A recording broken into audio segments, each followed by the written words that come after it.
3월 8일 오늘 맥주인 성경 읽기 출애굽기 19장, 욥기 37장, 누가복음 22장, 고린도후서 7장입니다. 오늘 출애굽기 19장 말씀 우리 함께 보고 기도하십시다. 우리가 이제 신앙생활이 성장하는 과정에 있어서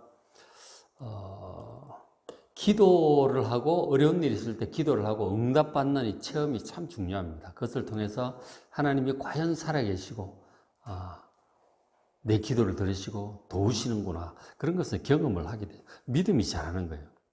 그리고 이제 그렇게 하다 보면 기적적인 그런 일들도 한 번씩 나타나죠. 정말 기적적인 일들이 있죠.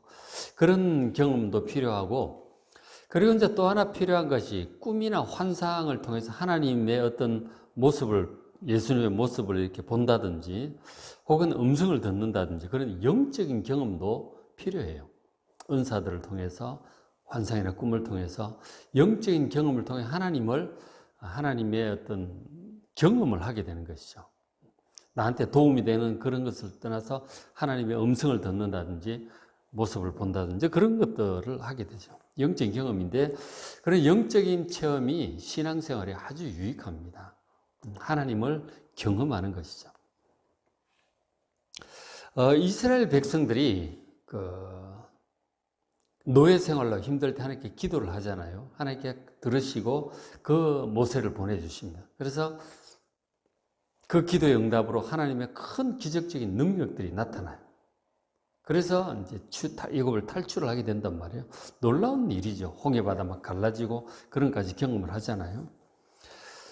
그렇게 하게 되는데, 그런데 이제 그 이스라엘 백성들이 그렇게 해서 출애굽을 해서 이제 석 달을 이렇게 경과하면서 시내산 기슭에, 시내 광야에 도착을 하게 되었어요. 이곳에서 이 이스라엘 백성들은 하나님을 이제 직접 뵙고 하나님의 음성을 직접 듣게 돼요. 영적인 경험이죠. 그런데 이제 하나님께서 당신의 존재를 이렇게 드러내시는데, 모세에게도 친히 나타나셔서 떨기나무 가운데서 말씀을 하시잖아요. 아브라함에게도 말씀을 하셨고, 다윗에게도, 이사야, 예레미야 이런 선지자들에게도 친히 그렇게 나타나시고 말씀을 하셨어요. 그런 일들이 당신 자신을, 모습을 드러내는 걸 계시한다 그러죠. 계시한다는 말이 감추어져 있던 것을 드러내신다, 이런 뜻이잖아요. 하나님의 모습을 드러내시고 존재를 드러내시고 그리고 말씀을 하세요. 그런 이제 경험들이 많거든요, 성경에. 근데 이제 그런 수많은 경험들 중에 이 출애굽기 19장에 나와 있는 이 하나님의 계시는 정말 가장 압도적인 거예요. 가장 놀라운 하나님의 계시의 사건입니다. 이스라엘 백성 입장에서 영적인 경험이죠. 하나님을 만나 뵙고 그 음성을 듣는 경험을 하게 돼요. 출애굽기 19장 3절을 이렇게 보시면, 이스라엘 백성들이 석 달 만에 이제 시내산 아래에, 시내 광야에 도착을 합니다. 하나님께서 모세를 산 위로 올라오라고 부르셨어요. 아마 그곳이 이제 모세가 하나님을 처음 만나 뵙던 바로 호렙산, 그 시내산이죠. 그 산으로 하나님께서 이제 인도를 하신 것입니다. 하나님께서 모세 보고 산 위로 올라오라고 하셔서 모세에게 얘기를 하려고 하시는 거죠. 19장 3절, 모세가 하나님 앞에 올라갑니다. 했더니 하나님께서 하시는 말씀이, 내가 인도하였음을 너희들이 다 보았다. 이렇게 하고 5절에, 세계가 다 내게 속하였나니 온 세상이 하나님께 지으시고 다스리시는 것입니다. 각각 왕들이 있지만 그 왕들을 세우시고 다스리는 분이 하나님이시란 말이에요.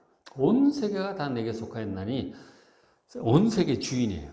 하나님 하시는 말씀이, 너희가, 이스라엘 자손 너희가 내 말을 잘 듣고 내 언약을 지키면, 하나님 말씀을 듣고 하나님과 약속을 하고 언약을 하면, 계약을 하면, 너희는 모든 민족 중에서 내 소유가 될 것이다. 세상에 민족들이 많잖아요.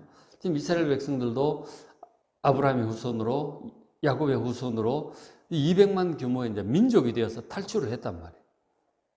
그래서 너희가 하나님 말씀을 잘 듣고 하나님과 언약을, 약속을 지키겠다고 하면 너희가 세계 모든 민족 중에서 내 소유가 될 것이다. 이 소유라는 말이, 이 스굴라라고 하는 히브리어가 나의 보배, 특별한 소유, 이렇게 이제 성경 안에서 번역이 되기도 해요. 특별한 어떤 소유다 하는 것이죠. 수많은 민족들이 있지만 하나님의 특별한 소유로 삼겠다 하는 것입니다. 그리고 너희가 내게 대하여 제사장 나라가 되고, 제사장은 신과 사람 사이를 연결하는 존재예요. 너희가 내가 온 세상 민족 중에 사람들과 그리고 나를 연결하는 그런 민족이 될 것이다. 나라가 될 것이다. 그리고 거룩한 백성이 될 것이다. 거룩한 백성은 구별된 거룩한 백성이에요. 그래서 하나님께서 이렇게 너희를 나의 정식으로 나의 이 백성으로, 나라로 삼기를 원한다. 제안을 지금 하시는 거죠. 그 하나님과 언약을 하면 그렇게 이제 하겠다 하시는 거죠. 그래서 너는 이 말을 이스라엘 자손에게 전할지니라. 백성들에게 요청을 하시는 거예요. 당시 이제 BC 1450년, 1446년 그렇게 이제 계산을 하는데, 당시 이제 중동 지역에 수많은 민족들이 있었죠. 수많은 신들이 있었어요. 그 바벨론 쪽에 메소포타미아 지역에서 내려오는 수많은 신들이 있고, 뭐 하늘신, 땅신, 뭐 수많은 신들이 있어요. 그리고 이집트에도 마찬가지고 수많은 신들이 있습니다. 그런 신들 각각 뭐 무슨 신 나름대로 섬기고 있는 거죠. 하나님께서 이스라엘 백성들에 너희가 수많은 우상들 사실은 전부 거짓된 신들이에요. 악한 신들이고 거짓된 신들인데 그것들을 버리고 참 창조자요 온 세상에 참 하나님이신 나를, 여호와 하나님을, 하나님만을 섬기기로 그렇게 작정을 하면 너희들을 나의 특별한 온 세상을 대표해서 특별한 이 민족으로 삼겠다. 거룩한 백성으로 삼겠다고 하나님께서 지금 말하자면 청혼을 하시는 거예요. 나와 정식으로 언약을 하고 나만을 섬기고, 사실은 참 하나님을 섬겨야죠. 그게 생명의 길이에요. 백성들은 그런 결단이 필요한 거예요. 모든 신들을 버리고 여호와 하나님만을 섬기겠다고 하는 그 언약이 지금 하나님께 요구를 하시는 거예요. 그렇게 하면 너희들을 나의 특별한 소유로 삼고, 그리고 너희 조상들에게 약속했던 이 약속의 땅으로 너희를 데려갈 것이다. 그렇게 말씀을 하시는 거죠. 그렇게 이제 제안을 해서 하나님과 정식으로 이제 약속을, 언약을 하기를 원하는 거죠. 우리가 이제 두 사랑하는 남녀가 만나서 결혼할 때도 청혼을 하잖아요. 그죠? 청혼을 하고 받아들이면 서로 이제 이 결혼이란 약속이에요. 언약이에요. 그죠? 약속이란 그런 언약을 하자고 지금 말씀을 하시는 것이죠. 그래서 그 말씀을 듣고 19장 7절 모세가 산 아래로 내려와서 백성의 대표들, 이 장로들을 불러서 여호와께서 자기에게 명령하신 것 모든 말씀을 그들 앞에 얘기를 합니다. 하나님께서 이렇게 말씀하셨다. 당신들의 뜻은 어떠한가? 그랬더니 8절에 백성이 일제히 응답하여 이르되 여호와께서 명령하신 대로 우리가 다 행하리이다. 하나님 말씀대로 하겠습니다. 하나님과 언약을 지키고 말씀대로 행하겠습니다.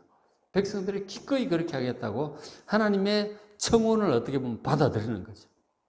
오직 하나님만을 섬기고 언약을 지키고 하나님 말씀대로 그렇게 살겠습니다. 우리와 함께 해주시고 약속의 땅으로 인도해 달라고 백성들이 그렇게 요청을 했어요.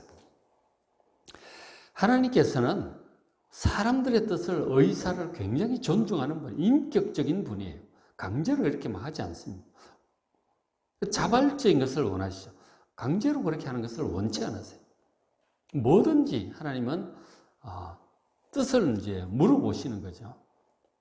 그런데 사실 그것이 전부 우리의 구원의 길이고 최선의 길이에요. 그죠? 그렇게 하시는데도 하나님께서는 강제로 이렇게 하기를 원치 않으시고 항상 우리에게 물어보시고 자발적으로 그렇게 하기를 원하는 인격적인 분이기 때문에 그러신 거죠. 어쨌든 하나님께서 우리에게 다가오실 때 우리를 사랑하시고 최고의 길로 인도하시는 것이거든요. 그것도 우리가 원해서 자발적으로 하기를 원하시는, 인격적으로 그렇게 하십니다. 그래서 이제 모세가 저 말씀을 이제 하나님께 올라가서 그대로 전하면 하나님 백성들이 전부 그렇게 하겠다고 했습니다. 그렇게 하니까 하나님께서 이렇게 또 이제 말씀을 하셨죠. 10절에 그러면 여호와께서 모세에게 이르시되 너는 백성으로 다시 가서 오늘과 내일 그들을 성결하게 하며 그들에게 옷을 빨게 하고 준비하게 하여 셋째 날을 기다리게 하라. 오늘 그리고 내일 옷도 빨고 마음 준비를 해서 하나님을 만날 준비를 하라고 하는 거죠. 이 결혼을 하려면은, 언약을 하려면은 이렇게 만나야죠. 그죠? 그래서 셋째, 오늘 내일 말고 그 다음날 셋째 날. 셋째 날 나 여호와가 온 백성의 목전에서 시내 산에 강림할 것이다. 내려갈 것이다. 그렇게 말씀을 하셔요. 온 백성의 목전에 보는 가운데서 시내 산 위로 내가 내려갈 것이다.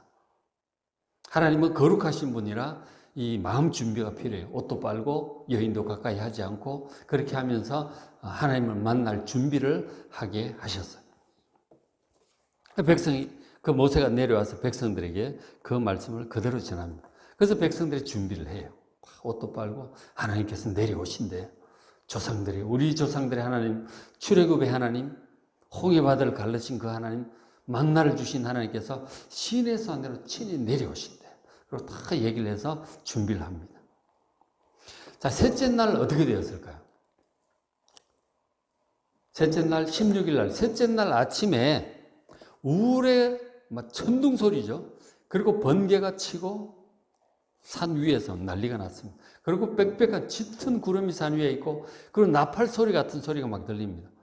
빵 소리가 들리고, 그리고 진영 백성이 그걸 보니까 하나님께 진짜 셋째 날 내려오신다고 하더니 진짜 난리가 난 거죠. 백성들이 다 떨더라. 18절, 시내산의 연기가 자욱합니다. 산 꼭대기에 연기가 자욱하고, 그리고 불이 막 그 산꼭대기 주변에 보이는 거죠. 여호와께서 불 가운데서 거기 강림하심이라, 내려오심이라. 그리고 또 온 산이 크게 진동을 합니다. 산이 막 지진이 난 것처럼 막 천둥, 번개, 지진, 막 연기, 불, 나팔 소리, 막 같은 소리, 이런 가운데 하나님께서 그 불꽃 가운데 내려오시고, 그 하나님이 사람이 아니잖아요. 그죠? 온 세상을 창조하신 분이세요. 그러니까 다른 건 이제 개인적으로 하나님을 경험하는 사람들은 꿈에 하나님을 보기도 하고, 환상 중에 보기도 하고, 이상 중에 막 하나님께서 이 꿈인지 생신지 모를 그 무렵에 이렇게 임하시고 말씀하시고 막 그러시거든요. 그렇게 하는데 여기는 그런 게 아니에요. 200만 이스라엘 백성들이 지켜보는 가운데 일어나는 일이에요. 이 환상도 아니고, 환상은 혼자서 이렇게 환상에 빠지든가 꿈을 꾸든가 그러는 거 아니에요. 이건 그런 게 아니에요. 공개적으로 하나님께서 온 백성이 보는 거 친히 강림을 하시는, 막 이런 무시무시한 이제 현상이 막 나타나는 거죠. 하나님께 천지를 창조하신 분이고 온 천지에 충만하신 분이세요. 전지전능한 능력의 하나님, 위엄의 하나님이시잖아요. 그 하나님께서 임재하시니까 이렇게 되는 거예요. 어마어마한 일이 벌어지는 거죠. 이런 일은 전무후무예요. 딱 한 번 저렇게 하셨어요. 하나님께서 당신의 모습을 한번 제대로 보여주신 거죠. 근데 직접 이 대면에서 볼 수 없는 것은 우리가 죄 가운데 있고 하나님을 직접 너무 가까이 뵙다가는 죽어요. 그러니까 어느 정도의 산 위에서 거리를 두고 이렇게 이제 당신의 모습을 드러내신 거죠. 자, 그렇게 이제 강림을 하셔서 그 하나님께 산 위로 내려오셨구나 라고 하는 것을 백성들이 전부 다 알게 되었죠. 자, 그렇게 내려오신 다음에 19절에 모세가 하나님께 산 꼭대기를 향해서 하나님께 말을 합니다. 여호와 하나님, 이러고 무슨 말을 했겠죠. 그렇게 하니까 어떻게 되었어요? 하나님께서 음성으로 대답을 하셨어요. 산 위에서 엄청나게 큰 소리겠죠. 대답을 하셨어요. 우렁찬 목소리로 하나님께서 대답을 하셔요. 우리가 하나님의 음성을 들을 때 지금 보면은 마음으로 말씀을 많이 하시죠. 우리 마음에 얘기를 하세요. 은사적으로 그렇게 마음에 얘기하실 때가 있고, 그리고 마음의 소리로 이렇게 하실 때가 있고, 감동으로 이렇게 하실 때도 있고, 꿈에 같은 경우는 꿈에는 음성으로 들리기도 하고, 실제로 음성이 들리기도 하고, 그럴 때도 있죠. 근데 저기서는 진짜 사람들 귀에 들리는 음성으로 200만이 동시에 들을 수 있는 우렁찬 음성으로 대답을 하신 거예요. 밑에서 모세가 말을 하니까 하나님께서 대답을 하신 거예요. 공개적으로. 전무후무한 엄청난 저런 일들이 벌어진 거죠. 그래서 백성들이 지켜보는 거죠. 모세가 그 하나님의 종이 하나님과 직접 대화하는 걸 다 듣는 거죠, 옆에서. 우렁찬 음성으로 대답을 하시는 하나님의 음성을 공중에서 들려오는, 산에서 들려오는 음성을 직접 듣습니다. 그래서 그렇게 대화를 하신 다음에 백성들을 보게 하는 거죠. 그럼 모세를 다시 산으로 부르셔. 모세야, 올라오라 그러셨어요. 모세가 다시 올라가니까 하나님께서 이렇게 말씀을 하셨어요. 21절에 여호와께서 모세에게 이르시되 내려가서 백성을 경고하라 그러셨어요. 어떤 경고냐면 백성이 밀고 들어와 나 여호와께로 와서 보려고 하다가 많이 죽을까 하노라. 하나님 너무 가까이 가면 죽는다 하는 것이죠. 준비가 된 사람, 하나님께서 택하신 사람, 구별한 사람, 거룩하게 한 사람, 준비가 된 사람이 하나님께 가까이 나올 수 있는 거예요. 아무나 갔다가는 죽습니다. 그 거룩하심에 압도되어 죽습니다. 우리가 이제 하나님께 가까이 나아가야 돼. 너무 가까이 갈 수가 없어요. 그것을 우리가 나중에 이제 하나님께서 백성들 가운데로 내려오시겠다고 성막을 지으라고 하시잖아요. 그 성막의 안에 하나님께 지성소에 이제 임재하신다고 말씀을 하셨어요. 그 지성소에는 아무나 못 들어가.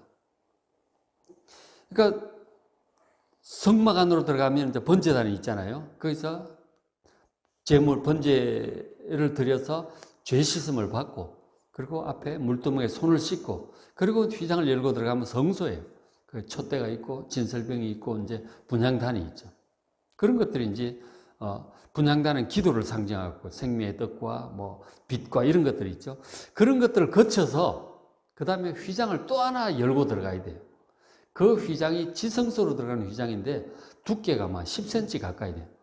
엄청난 두꺼운 휘장이 성소와 지성소를 가로막고 있어요. 하나님은 그 뒤에 계시는 거예요. 함부로 못 들어갔다가 죽습니다. 거기에 들어갈 수 있는 사람은 1년에 딱 한 번 대제사장만 들어가요. 하나님을 친히 뵈러 들어가려면 그만큼 하나님 뵙기가 두려워요. 아무나 못 들어가. 이런 절차를 거쳐서 겨우 들어갈 수 있다는 거죠. 아주 구별된 사람이 이런 복잡한 절차를 해서 완전히 씻고 깨끗한 가운데로 들어가야 하나님을 겨우 만나뵐 수 있는 거예요. 함부로 준비 없이 들어갔다간 죽는다는 것이죠. 이 거룩하신 하나님과 죄된 육신 가운데 살고 있는 우리가 거리가 이렇게 있는 거예요. 정말 두려운 것이다. 이것을 이제 그렇게 표현할 수 있어요. 하나님을 불이라고 표현한다면, 불에 우리가 너무 가까이 가면 화상이 보여요. 적당한 거리가 필요해요. 너무 멀면 또 안 돼. 춥죠, 그죠? 그러니까 어느 정도 가까이 가야 따뜻한데 너무 가까이 가면 화상이 보여요. 그러니까 그런 말이 불각은 불가원이라고 하는 말이 있어요. 너무 가까이 가도 안 되고 너무 멀어져도 안 돼요. 불각은 불가원이에요. 그리고 빛도 마찬가지인데 너무 밝은 빛을, 태양빛만 해도 너무 밝잖아요. 이걸 맨눈으로 직접 쳐다보면 눈이 이제 시력에 문제가 생겨요. 눈이 다칩니다. 그러니까 하나님은 너무나 밝고 너무나 뜨겁고 너무나 거룩한 분이기 때문에 너무 가까이 갈 수가 없어요. 그렇다고 너무 멀리 있으면 안 돼요. 최대한 가까이 가야 돼요. 그러나 넘지 말아야 될 선이 있는 거예요. 사람들의 관계도 좀 그런 게 있어요. 불각은 불가원이 있어요. 너무 가까이가 허물없이 하다가 너무 막 관계가 이상한. 사람이 이제 예의도 지켜야 되고, 그런가 하면 너무 멀면 사람이 이제 거리가 너무 멀죠. 이 불각은 불가원이라는 게 인격적인 관계 속에서 있는데, 특별히 하나님과의 관계에서 최대한 우리 가까이 가야 돼요. 너무 가까이 가면 다칩니다. 그런 것들을 이해를 좀 해야 돼요. 그래서 지금 이스라엘 백성들 같은 경우 이제 그런 거죠. 하나님 이런 말씀을 하시는 거야. 너무 가까이 준비 없이 밀고 들어와서 하나님 보겠다고 이제 가까이 모세 따라오면 죽는다는 거예요. 이 경계선을 그어놓고 더 이상은 들어오지 말라고 하셔서 지성소의 휘장과 같은 것이죠. 그래서 하나님, 이 거룩하신 신이신 하나님과 죄 가운데 살고 있는 피조물인 우리 사이에 이런 어떤 차이가 있습니다. 그 차이를 우리가 잘 이해를 해야 돼요. 최대한 가까이 가려고 노력하는데 이 한계가 있어요. 그래서 하나님께서 하나님과 우리 사이에 중보자가 필요해요. 제사장이 그 일을 했고 하나님의 그 종들이 있고, 그럼 결국은 하나님께서 가장 중요한 중보자로 하나님의 아들이신 예수님을 보내셨어요. 예수님은 하나님이시잖아요. 삼위일체 하나님 중에 한 분이시잖아요. 예수님은 하나님이시면서 동시에 우리가 똑같은 과정을 가지고 태어난 사람의 몸을 입고 태어난 사람이에요. 완전한 하나님이고 완전한 사람이에요. 예수님은. 그래서 예수님은 이 여호와 하나님과 달리 우리가 똑같이 이렇게 얼굴을 쳐다보고 대화를 하는 거죠. 제자들이 예수님과 함께 동거동락을 함께 식사도 하고 이 얼굴과 얼굴을 마주보고 대화할 수 있어요. 우리가 지금 욥기도 보고 있는데 욥이 참 생각지 못한 이 고난 가운데 하나님 직접 만나 뵙고 얘기 좀 했으면 좋겠다 그러잖아요. 근데 두려움이 있죠. 하나님이 신이신즉 내가 어떻게 직접 뵙고 얘기를 하겠는가. 그렇지만 너무 답답하니까 좀 얘기를 하고 말씀을 듣고 싶어요. 근데 너무 두려운 거죠. 하나님의 존재가. 그런 안타까움이 욥기 그 대화 속에서 우리가 느껴지잖아요. 하나님과 대화하는 데는 한계가 있는 거예요. 너무나 두려운 거예요. 그래서 하나님께서 예수님을 보내셨다니까. 사람으로 태어나신 거예요. 그 영원하신 하나님의 아들이 우리와 가까이 오고 싶어서 그렇게 하신 거라니까요. 임마누엘의 하나님, 우리 가운데 거하신 하나님. 이거 중보자가 필요하다니까. 하나님과 우리가 이렇게. 그 예수님은 완전한 하나님이시고 완전한 사람이시니까 100% 완벽한 중보자예요. 모세만 해도 이 사람이잖아요. 하나님께 나아가기가 굉장히 모세도 어렵습니다. 예수님은 완벽하게 가까이, 하나님께 가까이 갈 수 있고 완벽하게 사람에게 올 수 있는 놀라운 중보자예요. 그 예수님 의지하시기 바랍니다. 예수님 얘기를 우리가 이제 많이 해야죠. 자, 그렇게 오셨고, 그 다음에 이제 또 하나 더 중요한 말씀을 하셨는데, 그 앞에 19장 9절에 있는 말씀인데, 그러니까 모세가 산 밑에서 하나님께 말씀을 드리니까 하나님이 위에서 대답을 하시잖아요. 그것을 지금 하나님 뭐라고 하시느냐면 19장 9절에 여호와께서 모세에게 이르시되 내가 빽빽한 구름 가운데서 너에게 임하고 말하는 것은 내가 너와 말하는 것을 이 중보자가 하나님과 지금 대화를 하고 있는 거예요. 하나님 말씀을 듣고 있는 거죠. 말하는 것을 백성들이 듣도록, 그러니까 이 모세가 중보자가 하나님과 대화하고 있는 것을 백성이 보게 하시는 거예요. 아, 저 하나님과 대화하는 분이구나. 저분이 전해주는 말은 하나님 말씀이구나. 이렇게 되는 거죠. 그렇게 해서 또한 너를 영영히 믿게 하려 함이라. 모세가 전해준 그 말씀들이 하나님께서 이제 해주신 말씀이라는 것을 백성들로 하여금 믿게 하려고 그렇게 대화하는 장면을 보여주신 거예요.